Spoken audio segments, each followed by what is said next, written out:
Thank you for joining me here on the last segment of today's show, jumping into some of the matchups from Week 5. I got about half of the game slate on here from Sunday. We're going to go through this first half, and then tomorrow, to close out the week, we're going to go through the other 6 games as well, splitting it up as we've become accustomed to doing. So, without further ado, we're going to get into that exact game pick and deciding who's going to win out of these 6 matchups that I have on here. These are the first 6 that we're going to go through, and starting off on the top left, we're going to talk about the Packers and the Los Angeles Rams. More high-stakes games for this one. Like we just mentioned with the Ravens and the Bengals, there's some high stakes in this one as well.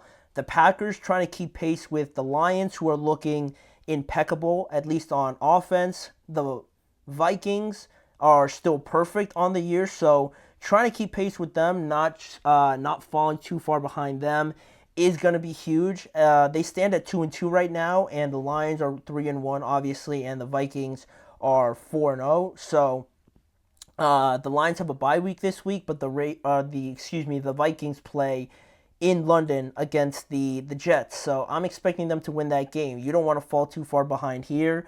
And for the Rams, also another idea of keeping pace with their division. If they fall to 1-4, the way the Seahawks are looking at 3-1, we know the 49ers are going to get better, and even the Cardinals are giving you some sort of life on offense as well. So falling to 1-4 with how the NFC is going as well, it's not the place to be with a team that's just really unlucky with injuries. So there's going to be more Jordan Love in this game. Obviously, he came back against the Vikings, and he almost completed that comeback, but it wasn't enough in the end. And the Rams, like I said, have to play more of a perfect game, I believe, against the Packers because of injuries. They need more plays, more big-time plays like they had against the 49ers if they're going to get some of these wins against good teams. So I'm not necessarily a fan of that. I know it's not their fault, obviously, dealing with these injuries, but they're going to require more out of guys like Tutu Atwell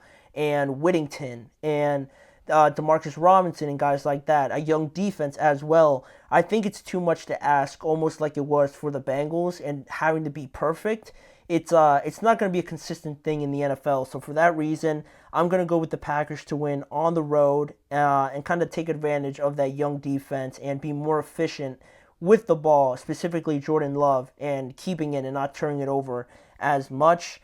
Then moving down the line, the Pittsburgh Steelers hosting the Dallas Cowboys on Sunday Night Football. I believe this is the first time these two teams have met on primetime on Sunday night, so that's pretty exciting, adding to the allure of two of the biggest franchises, if not the two biggest, in the NFL over its history. So that's the intrigue of it. And, the Cowboys are coming off of an extra period of rest, but it's ironic how they're dealing with more significant injuries than the Steelers.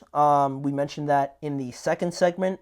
And, just somehow they're more injured. DeMarcus Lawrence is on the IR. Micah's dealing with that high ankle sprain. And, with that being the case, not looking favorable for them, CeeDee Lamb and Dak have been pretty impeccable, at least last week against the Giants. So they have some momentum going there. It looks like they figured that out. And the Steelers, on the other side, are coming off of their first loss, more so on their wrongdoings than I don't like to take credit away from the Colts because they did play a great game, but I felt like if there wasn't that fumble by Justin Fields or George Pickens, and their defense could have made one or two more stops, that unnecessary roughness call on Minkah Fitzpatrick was as bogus as you can get in the NFL. If one of those things swings their way, I think we could be talking still of about a 4-0 team, but that's in the past now. Justin Fields is playing better, and with the Steelers needing a bounce-back game, especially from that defense, and the Cowboys being pretty one-dimensional, I feel like I like the Steelers more in this game. The next couple of games for the Cowboys are rough, so they have more of an incentive to win this one, but I just feel like they're down too many players in Pittsburgh as well. I like the Steelers to win and move the 4-1 while the Cowboys fall to 2-3. Then moving down to the last game on our left, we have the Jets and the Minnesota Vikings. It says the Jets are at the Vikings, but both of these teams will be playing in London. Kickoff is at 9:30 p.m. 9:30 a.m. Eastern time. So we're gonna have to get early to see this game. It's definitely one you don't want to miss for a couple of reasons, right? The Sam Darnold revenge game in this matchup, right? The team that drafted him, the team that gave up on him, the team that didn't support him well enough and just, gave up on him, as simple as that. Now look at him, right? Now look at Sam Darnold and where he's at, leading one of the only undefeated teams still in the NFL in 2024. You couldn't have wrote this script and have people believe you back when Sam Darnold was drafted. You just couldn't convince anybody that this was going to be the case. But this is where we are now. The Sam Darnold revenge game is what we're going to see in this game. The Jets coming off of an ugly loss, like we talked about, to the Broncos, and ugly as well after the game, talking about this nonsense about cadences and Garrett Wilson and what he said and how we talked about that. It's a weird spot to just be with the Jets, right? Because they're only 2-2, and it feels like they're like 1-3 or something with some of the things that were said afterwards. But I guess that's what you get with being in New York, right? It's a lot crazier there with the expectations. And, I just feel like in this game, it's going to come down to which team sort of executes on their game plan a lot better. How well does that defense play against Aaron Rodgers?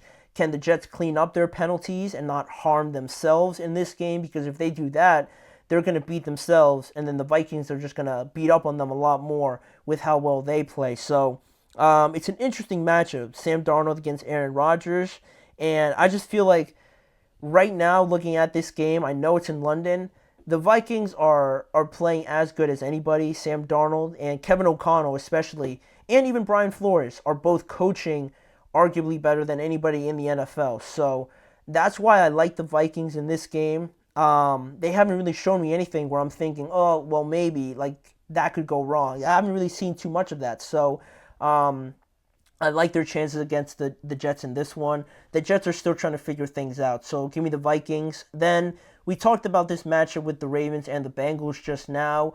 I went with the Ravens just for the idea that the Bengals defense doesn't really convince me too much. So I'd like the Ravens to go on the road, continue their dominance with Derrick Henry, and win this matchup and go to 3-2 on the year, win 3 games in a row, and have a positive record for the first time this year.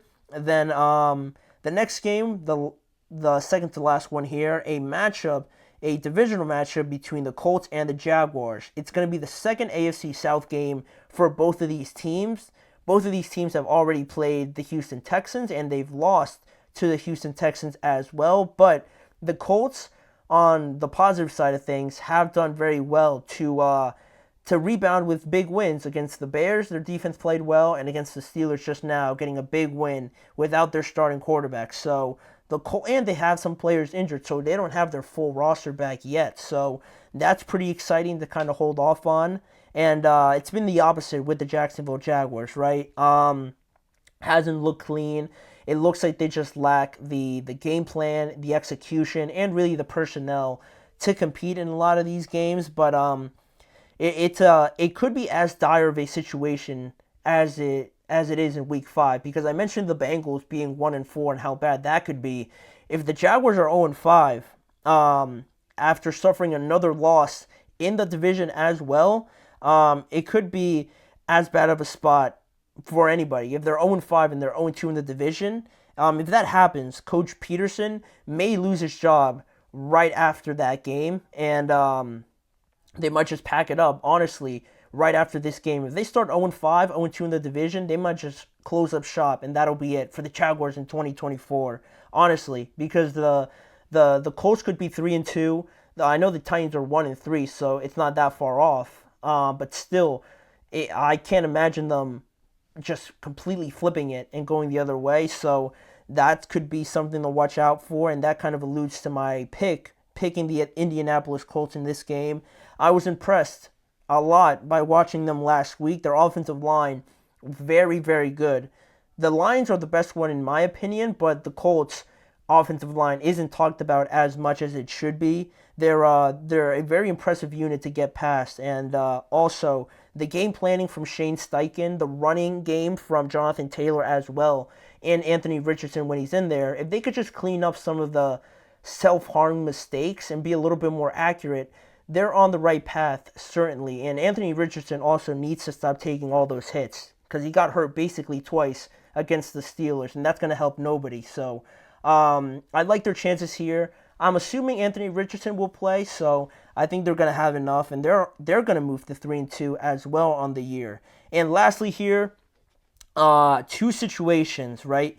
Talking about bad situations, we have another divisional game, the Dolphins and the Patriots in this one, tied for last place in the AFC East. So there's clearly a lot to clean up on both of these sides. The efficiency on offense, the Patriots just losing their center, David Andrews, for the entirety or the rest of 2024.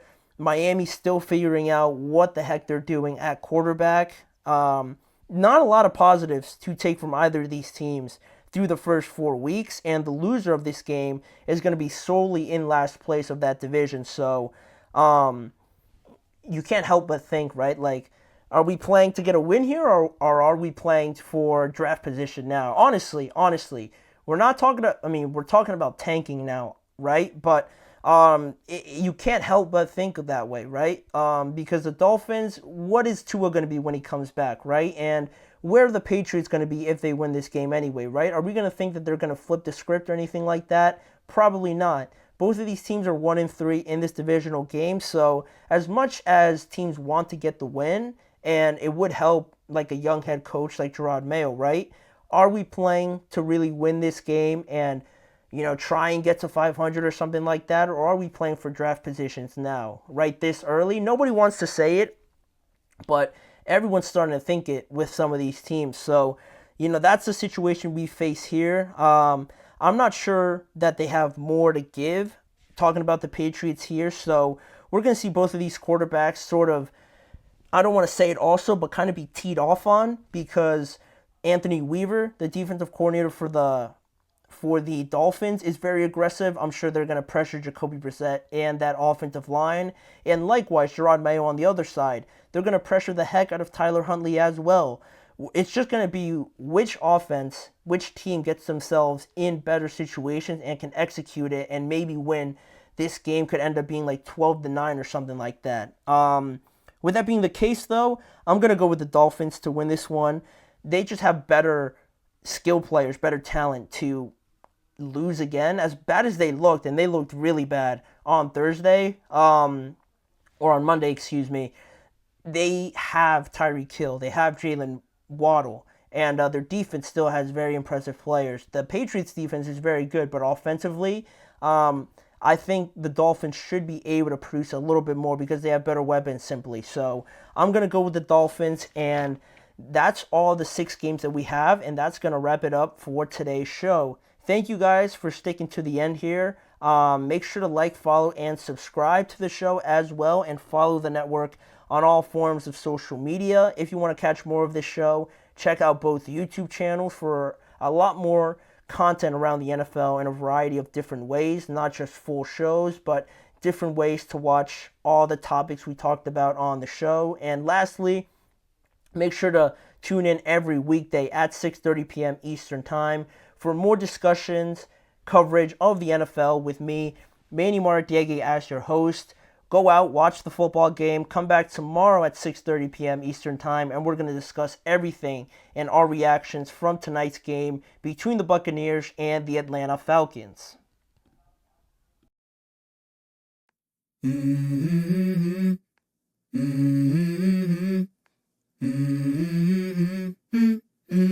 Let's go. I wake up to a little bit of drool on my pillow, feel like it's gonna be a bad day. Yeah, I'm tired of shit, and the coffee ain't hit yet, damn, ain't that great. I don't wanna go to